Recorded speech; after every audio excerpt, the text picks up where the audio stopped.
Salmo 91, por gentileza, irmãos. Esse é um salmo muito conhecido.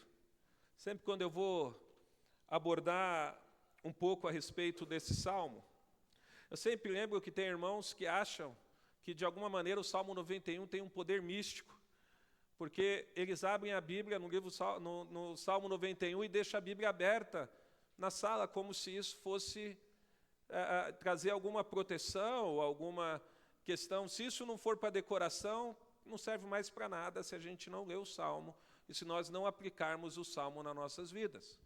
Nós precisamos sempre olhar para as Escrituras, buscar compreender o que as Escrituras estão nos ensinando, pensar para quem foi escrito e como que isso se aplica a nós como Igreja de Cristo nos nossos dias. E o Salmo 91 ele é um salmo muito lindo, assim como o Salmo 90. Ele é um salmo que fala sobre a sombra do Altíssimo, sobre aqueles que estão debaixo do Senhor. Então, eu quero ler com vocês, irmãos, o primeiro verso. E você deixa a sua Bíblia aberta, porque eu vou fazer a exposição de todo o salmo hoje. Diz assim: aquele que habita no esconderijo do Altíssimo e descansa à sombra do Onipotente, diz ao Senhor: tu és o meu refúgio e a minha fortaleza, o meu Deus em quem confio. Fecha os olhos mais uma vez. Pai, mais uma vez oramos a Ti, pedindo agora a Deus que o Senhor abençoe o momento da Tua palavra, que o Senhor Deus abra o nosso entendimento, que o Senhor ilumine, Senhor, a nossa compreensão, para compreender o que a Tua palavra nos diz, ó Pai. Em nome de Jesus, amém. Bom, o Salmo 91, ele começa falando que aquele que habita no esconderijo do Altíssimo. A gente vê a soberania de Deus no cuidado do seu povo, no decorrer do dia a dia, naqueles que estão escondidos na sombra do Altíssimo. Isso, de maneira nenhuma, quer dizer que, irmãos, você não vai ter dificuldade. Não quer dizer, de maneira alguma, que você não vai passar luta, que nada vai acontecer com você. Não. Mas a gente sabe que, no fim de tudo, nós seremos vencedores no sentido de sermos salvos em Cristo, porque essa vitória já foi conquistada por nós na cruz do Calvário. Então, um dia nós estaremos com Ele por toda a eternidade. Mas também Deus cuida dos seus filhos nos dias. Em tempos em que surgem diversas ameaças à saúde, em tempos onde a gente vê constantemente previsões acerca de escassez, ou quando nós olhamos os noticiários e vemos países em guerras, a gente encontra conforto na palavra de Deus e a gente encontra conforto em saber que Deus está cuidando dos seus, de que nada vai acontecer fora da vontade do Senhor, de que nada pode acontecer com você se assim Deus não permitir, que só vai acontecer conosco aquilo que for providência de Deus para as nossas vidas.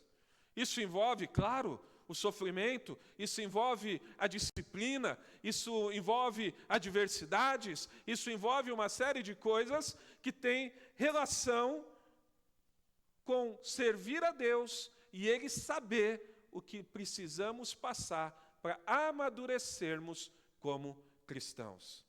Então o Salmo 91 começa dizendo isso: aquele que habita no esconderijo do Altíssimo e descansa à sombra do Onipotente. Os que habitam na presença de Deus, os que habitam no esconderijo do Altíssimo, recebem uma proteção não apenas para essa vida, mas por toda a eternidade, porque quem habita e descansa nesse esconderijo está na presença de um Deus soberano, está na presença de um Deus que cuida dos seus. Então, quem que está à sombra do Onipotente? Quem é que está habitando no esconderijo do Altíssimo? Primeiro, irmãos, a gente precisa entender que todos aqueles que prestam culto a Deus, não só na igreja, não só no culto público, mas no dia a dia, com a sua própria vida, está habitando no esconderijo do Altíssimo. Aquele que não vive uma vida fingida, aquele que confessou Cristo como Senhor e Salvador, aquele que adora o Senhor junto com o corpo, junto com a igreja, mas aquele também que no decorrer do seu dia a dia presta um culto racional a Deus. Porque a vida cristã, ela não se resume apenas esse pouco tempo que nós ficamos dentro da igreja. A vida cristã vai muito além do tempo que nós ficamos na igreja. O nosso testemunho diário, a nossa vida fora da igreja, precisa ser um culto a Deus. Paulo vai dizer isso em Romanos, capítulo 12. Deixa eu abrir aqui rapidinho, porque eu não separei esse texto. Romanos, capítulo 12, diz assim, irmãos: portanto, irmãos, pela misericórdia de Deus, peço que ofereçam o seu corpo como sacrifício santo, vivo e agradável a Deus. Este é o culto racional de vocês. Então, nosso culto, e eu já ensinei isso para a igreja, não começou agora, no início da noite, às 18h30. Nosso culto a Deus começou na hora que nós acordamos, hoje pela manhã. A partir daquele momento, nós começamos o nosso culto racional ao Senhor, no decorrer do dia, nas nossas atividades diárias, e agora, às 18h30, nós iniciamos o nosso culto público, como igreja, diante do Senhor. E depois nós vamos encerrar o culto público e vamos para a nossa casa. E até nós dormirmos, nós continuamos e devemos continuar prestando um culto racional a Deus, preocupando-se com o nosso testemunho, fazendo aquilo que é adequado segundo as palavras, tendo uma conduta de alguém que é temente ao Senhor. Ou seja, o culto vai muito além apenas de estarmos na igreja. Então, todos que prestam culto público, mas também na sua própria vida, estão escondidos ou habitam no esconderijo do Altíssimo. Por isso que eu digo, trata-se de uma vida que vai além do tempo que passamos na igreja. Porque, irmãos, sinceridade, a gente chega aqui 10 minutos mais cedo, 20 alguns, e a gente se cumprimenta, e a gente faz menção da alegria que nós estamos aqui, e de receber, e de vir. Daí a gente começa o nosso culto, que não é longo, é 1h30, a gente canta louvores, a gente exalta o Senhor, a gente glorifica o nome dEle, depois a gente tem um tempo de comunhão e a gente vai embora. Mas a nossa noite não acaba. A gente continua se relacionando com a nossa esposa, com os nossos filhos. A gente precisa continuar tendo uma conduta de pessoa temente a Deus, porque é fácil demais ser crente na igreja. É muito fácil. Nós precisamos aplicar isso que a gente aprende aqui fora da igreja, no nosso dia a dia, na nossa conduta. Quem mais que habita no esconderijo do Altíssimo? Todos aqueles que buscam estar diante do Senhor. Quando? A cada manhã, a cada tarde, a cada noite, tendo uma vida piedosa e centrada em Cristo. Uma vida de boas práticas. Percebe, irmãos, que nós não somos salvos por obras, mas a Bíblia diz que nós somos salvos para as boas obras. Uma vez que o Senhor nos salvou, uma vez que nós cremos nele, agora nós precisamos praticar boas obras para que o nome dele seja exaltado. Então perceba, nós não somos salvos pelas obras, mas nós somos salvos para as boas obras. Então a nossa vida cristã, a nossa conduta cristã, ela precisa ser uma vida centrada em Cristo, piedosa, generosa, amorosa, uma vida temente ao Senhor, de alguém que tem comunhão diária com Deus. Ou seja, alguém que está em comunhão com o Senhor. Não é bom estar em comunhão? Hã? Quem é casado aqui? Tem coisa melhor que estar em comunhão com a esposa? Então, na nossa vida cristã, a gente precisa ter comunhão com o nosso Deus. Isso é o melhor de tudo. Porque estar em comunhão com Deus vai afetar todos os nossos relacionamentos. Estar em comunhão com Deus vai afetar todos aqueles que estão à nossa volta, porque quando nós estamos em comunhão com Deus, a gente vai ter uma boa prática diante daqueles que nós amamos, principalmente os da nossa própria casa, porque são os primeiros que a gente convive. Fecha a janela, por favor. São os primeiros que a gente convive. Quando eu acordo de manhã, irmãos, eu acordo de manhã, a primeira pessoa que eu vejo, ou é a Melissa ou é a Juliana. Depende, porque às vezes eu acordo com a mãozinha da Melissa nas minhas costas. Então, às vezes é ela, né? A gente precisa sempre estar em comunhão. A gente sempre tem que estar buscando em todo o tempo essa intimidade com o Senhor, esse crescimento na intimidade, esse crescimento no relacionamento com Deus. Você não vai ter uma intimidade muito grande da noite para o dia. A gente não tem intimidade quando acaba de casar. A gente não é muito íntimo quando acaba de casar, não é verdade, irmãos? A gente ainda se preocupa se pentear o cabelo. A gente se preocupa com uma série de coisas. Não é que depois tem que abandonar isso, né? Mas a gente tem. Mas depois que vai passando o tempo, o relacionamento, a intimidade vai crescendo, não é que você não se preocupe mais, mas você não está pautando sua vida mais nessas coisas. A gente vai desenvolvendo uma transparência. A gente não tem vergonha mais. Não é verdade? Com Deus é a mesma coisa. A gente tem que começar a crescer na intimidade, começar a crescer no relacionamento e aumentar aos poucos o tempo que nós passamos diante de Deus. Veja, nós precisamos entender que o esconderijo do Altíssimo, que o Salmo 91 diz, é um lugar íntimo. O esconderijo do Altíssimo não é um lugar para todas as pessoas, não, é um lugar para os filhos. Só é um lugar para aqueles que depositam sua fé em Cristo. Quem não deposita fé em Cristo não habita no esconderijo do Altíssimo. Porque ali é um lugar que o mal não pode entrar. É um lugar seguro, é um porto seguro. No esconderijo do Altíssimo é um lugar de refrigério, é um lugar de cuidado, é um lugar de proteção. Quando nós estamos no esconderijo do Altíssimo, nós estamos seguros.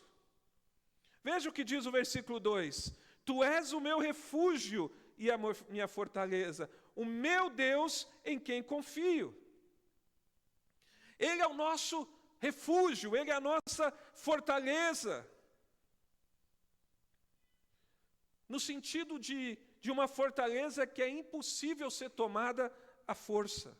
Olha o que diz 1 Timóteo 3,15. Mas, se tardar, para que saibas como convém andar na casa de Deus, que é a igreja do Deus vivo, a coluna e firmeza, algumas traduções vai dizer a coluna e baluarte da verdade.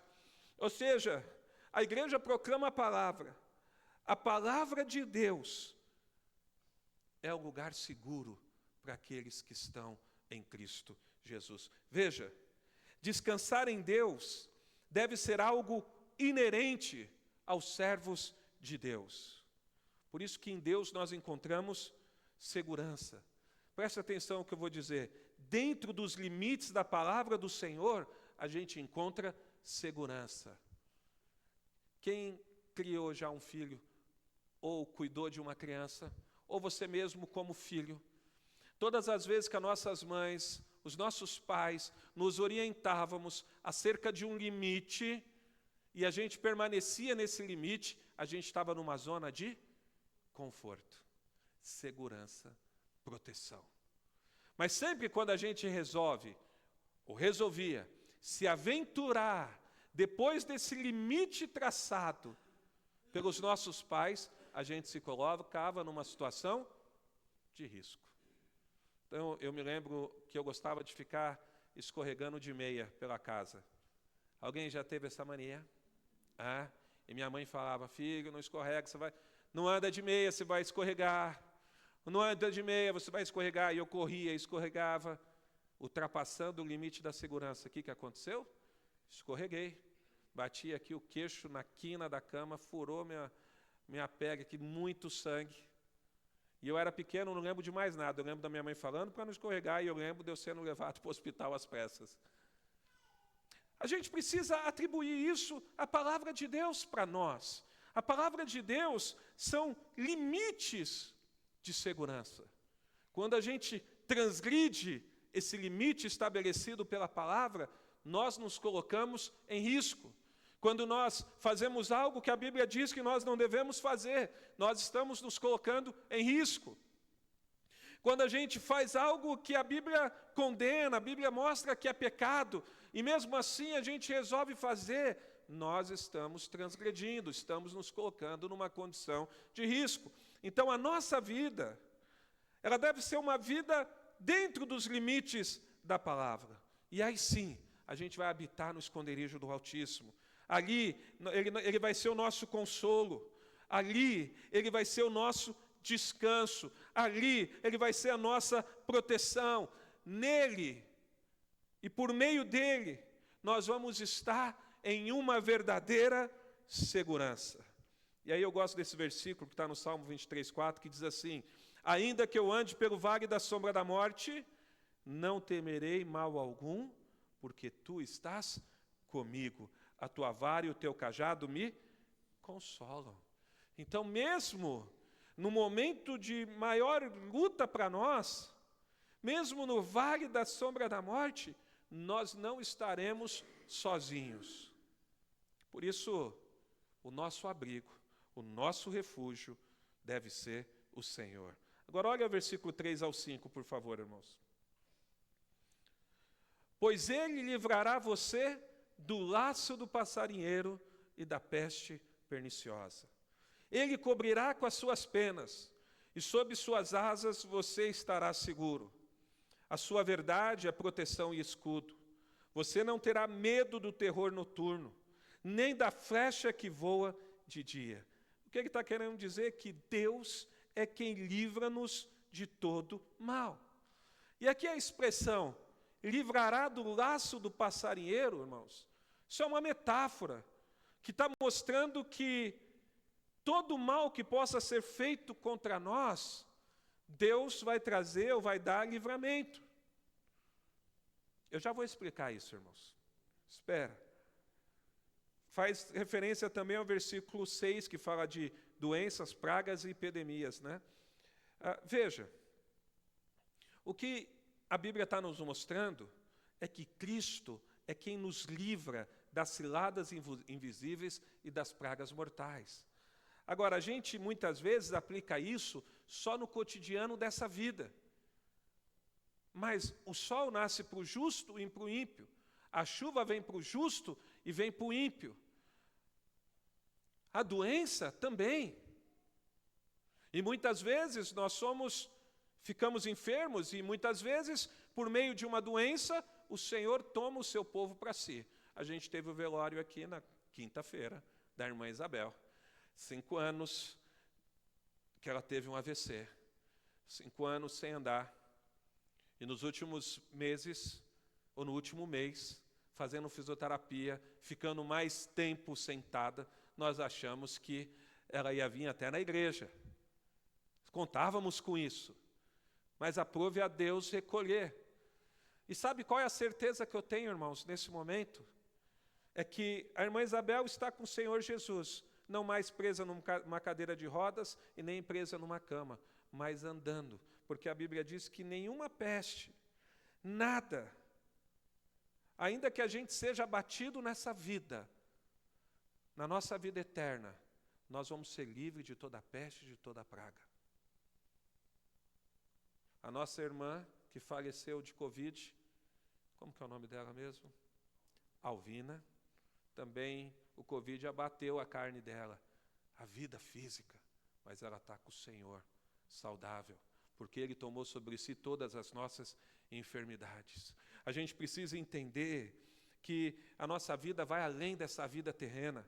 Nós precisamos entender que ainda que a gente não veja muitas coisas, que o Senhor, Ele nos livra e nos guarda. E ainda que às vezes a gente seja abatido por algo nessa vida, nós temos a certeza que na nossa vida posterior em Cristo, nós somos libertos, salvos, curados. Porque a Bíblia diz que não haverá lágrimas nos nossos olhos, e Ele vos enxugará dos olhos toda lágrima. A Bíblia diz que o Senhor vem buscar os seus, e nós vamos estar com Ele, não mais na presença do pecado, não mais num corpo corruptível, mas agora num corpo incorruptível, num corpo transformado, longe da tristeza, mas diante da alegria eterna, que é estar diante do Deus vivo. João 14,6 diz, disse Jesus, eu sou o caminho, a verdade e a vida. Diante de momentos ruins, nós precisamos olhar para o caminho que está posto diante de nós. E o caminho posto diante de nós é Jesus. Por isso, nossa confiança deve ir além daquilo que os nossos olhos naturais veem. Além. Versículo 4 diz assim, Ele o cobrirá com as suas penas, e sob as suas asas você estará seguro. Ou seja, é uma proteção de quem serve ao Senhor, essa proteção da parte de Deus. Nós estamos diante de um Deus que não cochila, diante de um Deus que não dorme. Esse que nos guarda não fica cansado como nós. Talvez um dia você precise de um apoio meu para alguma coisa, eu como ser humano posso estar cansado, posso estar em outro compromisso, posso não estar na igreja naquele dia, porque o ser humano é assim. Mas o Deus Todo-Poderoso, Ele é um Deus que não se cansa. Não dorme aquele que nos guarda. Salmo 121, 4. Eis que não tosquenejará, ou seja, não cochilará, né? Não vai tirar um cochilo, nem dormirá o guarda de Israel. E o versículo 5 diz assim, irmãos, você não terá medo do terror noturno, nem da flecha que voa de dia. Por que você não tem medo? Porque você sabe em quem você confia. Você sabe que você está sob a proteção de Deus dia e noite. Mesmo que você não esteja vendo, mesmo que nós não estejamos vendo, a gente sabe que nada vai acontecer fora da vontade de Deus para as nossas vidas. Agora leia comigo do versículo 6 ao 15, irmãos. Eu caminho para a última parte do meu sermão. Diz assim, nem da peste que se propaga nas trevas, nem da mortandade que assola ao meio-dia, caiam 1.000 ao seu lado, 10.000 à sua direita, você não será atingido, somente com seus olhos você contemplará e verá o castigo dos ímpios. Você disse, o Senhor é o meu refúgio, você fez do Altíssimo a sua morada. Nenhum mal lhe sucederá, praga alguma chegará à sua tenda, porque aos seus anjos ele dará ordens a seu respeito, para que guardem vocês em todos os seus caminhos. Eles o sustentarão nas suas mãos, para que você não tropece em alguma pedra. Você pisará o leão e a cobra, com os pés esmagará o leãozinho e a serpente. Deus diz, porque a mim se apegou com amor, eu o livrarei, eu o protegerei, porque conhece o meu nome. Ele me invocará, eu lhe responderei, na sua angústia eu estarei com ele, e o livrarei e o glorificarei. Vou saciá-lo com longevidade e lhe mostrarei a minha salvação. Deixa eu tomar uma água rapidinho.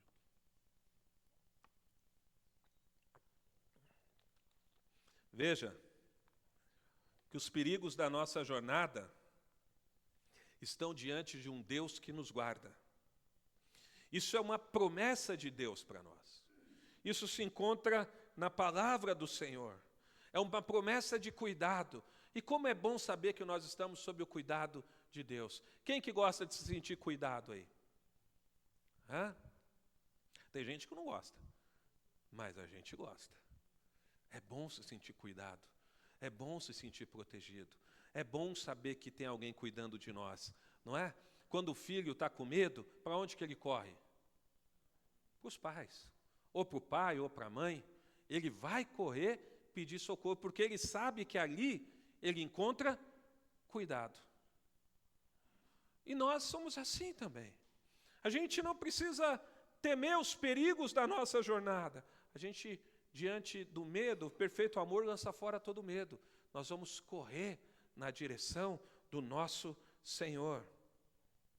Então, quando alguma coisa ruim acontece, e às vezes acontece, alguém que é servo de Deus pode passar por aflições, aparentemente pode até soar de uma forma errada, mas a verdade, irmãos, é que no final a gente vai ver que nenhum mal pode nos atingir de fato se nós estivermos em Cristo Jesus.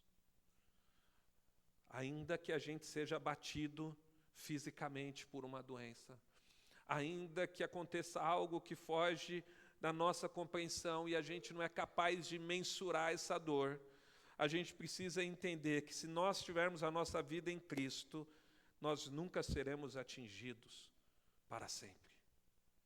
A gente é atingido por breves momentos, mas em Cristo nós encontramos alegria, em Cristo nós encontramos paz, em Cristo nós encontramos segurança, em Cristo nós encontramos forças para caminhar nos momentos difíceis. E mais do que isso, em Cristo nós sabemos que todos os nossos pecados estão perdoados e que nem olhos viram, nem ouvidos ouviram, nem jamais penetrou no coração humano essa obra de salvação que Cristo operou na nossa vida e que nós iremos receber quando nós estivermos com Ele para todo o sempre. Em Cristo nós somos sustentados. Em Cristo, embora ocorram grandes calamidades, nada vai impedir de concluir o propósito de Deus para as nossas vidas. Nada. Deus tem um propósito para nós, irmãos. Deus tem um propósito para a sua vida, Deus tem um propósito para a minha, Deus tem um propósito para nós. E enquanto esse propósito não se cumprir, Deus vai continuar nos conduzindo nessa peregrinação. Enquanto Deus não cumprir aquilo que Ele está fazendo em nossa vida, nós vamos continuar caminhando essa peregrinação.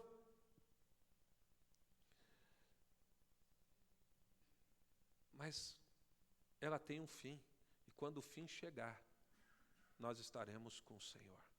Isso é promessa, isso é graça, isso é favor imerecido, isso é o cuidado de Deus. O versículo 8 vai falar de proteção. Ele diz assim: somente com seus olhos você contemplará ou verá os castigos dos ímpios.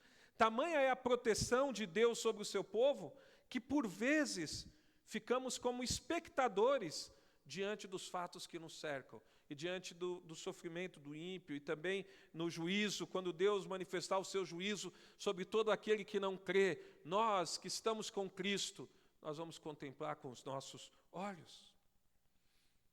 Porque o Senhor é o nosso escape. Todas as coisas estão sob o controle de Deus. Até aquilo que a gente não entende. Olha o que diz 2 Coríntios, capítulo 12, versículos 7 ao 10. Preste atenção no que Paulo vai dizer. E para que não me exaltasse pela excelência das revelações, foi-me dado um espinho na carne. A saber, um mensageiro de Satanás para me esbofetear, a fim de não me exaltar. Agora preste atenção no que Paulo vai dizer aqui, irmãos. Acerca do qual 3 vezes orei ao Senhor para que se desviasse de mim. E disse-me, quem disse? Deus disse para Paulo: a minha graça te basta, porque o meu poder se aperfeiçoa na fraqueza. Então Paulo continua: de boa vontade, pois me gloriarei nas minhas fraquezas, para que em mim habite o poder de Cristo. Por isso sinto prazer nas fraquezas, nas injúrias, nas necessidades, nas perseguições, nas angústias por amor de Cristo, porque quando eu estou fraco, então eu sou forte. Veja, Paulo orou quantas vezes, irmãos? 3. E Deus não respondeu como Paulo queria, porque Deus não tira de Paulo o espinho na carne, mas Deus fala para Paulo: a minha graça te basta. O meu poder se aperfeiçoa na fraqueza. Paulo compreende isso e ele entende que quando ele está fraco, aí que ele está forte, no Senhor.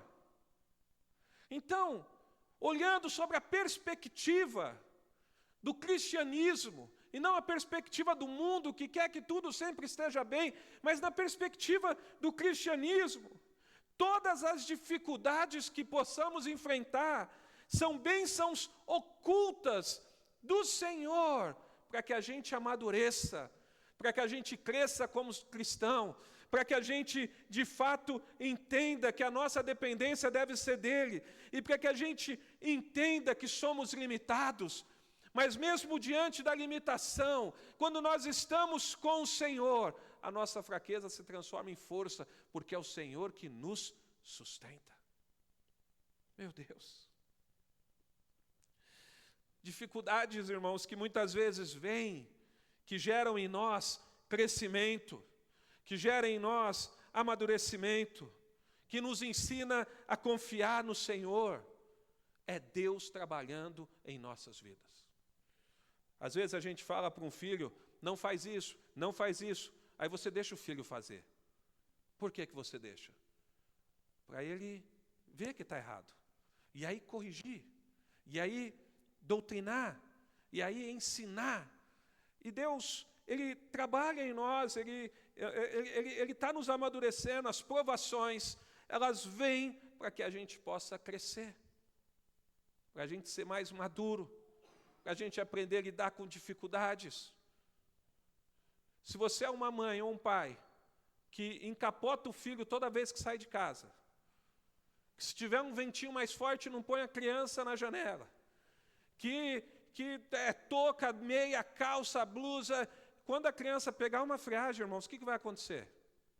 Vai ficar doente, não tem anticorpos. Eu não estou dizendo que você tem que fazer seu filho passar frio.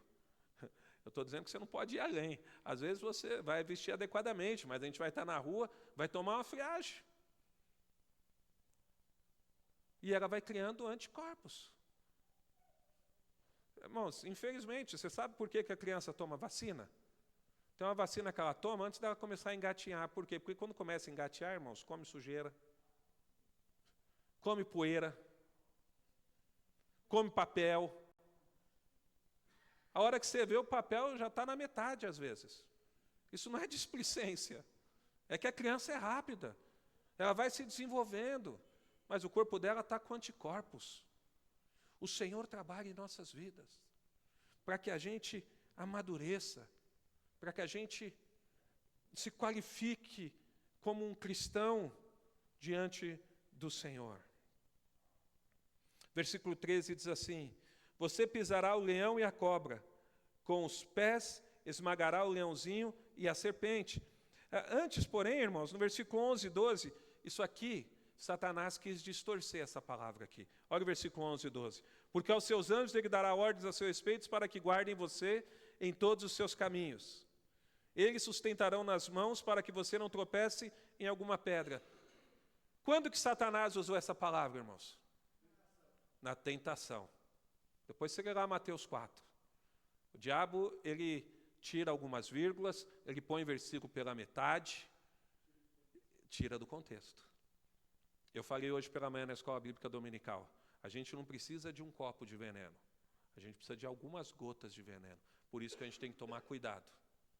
O diabo, às vezes, ele vem com uma mentira com cara de verdade, porque ele pega e usa uma parte de um texto bíblico para distorcer uma verdade. E foi isso que ele tentou fazer com Cristo. Aos seus anjos receberão ordens. Esse texto ele é usado de forma errada por Satanás na tentação de Cristo no deserto. Mas ao longo da nossa vida a gente vê vários textos sendo tirados do contexto e a gente precisa tomar cuidado. O versículo 13 é uma outra linguagem figurada. Eles os sustentarão nas mãos para que você não tropece em alguma pedra. É uma outra figura de linguagem para apresentar a proteção de Deus contra os ataques mortais. Romanos 16, 20 diz assim: e o Deus de paz esmagará em breve Satanás debaixo dos vossos pés. A graça de nosso Senhor Jesus Cristo seja convosco. Então a gente vê a confirmação em Cristo. Por quê? O nosso inimigo foi esmagado por Cristo. Desculpa. O nosso inimigo foi despojado por Cristo na cruz do Calvário. Esse é o paradoxo do Evangelho. Essa é a história. Quando tudo parecia que ia mal, quando Cristo parecia que tinha perdido a batalha, quando os discípulos foram dispersos, quando o nosso adversário pensou que havia vencido, na verdade estava acontecendo a grande vitória de Cristo. Ele estava vencendo o nosso último inimigo, a morte. Ele estava satisfazendo a santidade de um Deus vivo que nós não somos capazes de satisfazer. É a grande vitória de Cristo. É o grande triunfo que nós, ao depositarmos a fé nele, compartilhamos dessa conquista dele em nossas vidas. Então o nosso inimigo é esmagado, despojado. Isso, Melissa, isso mesmo.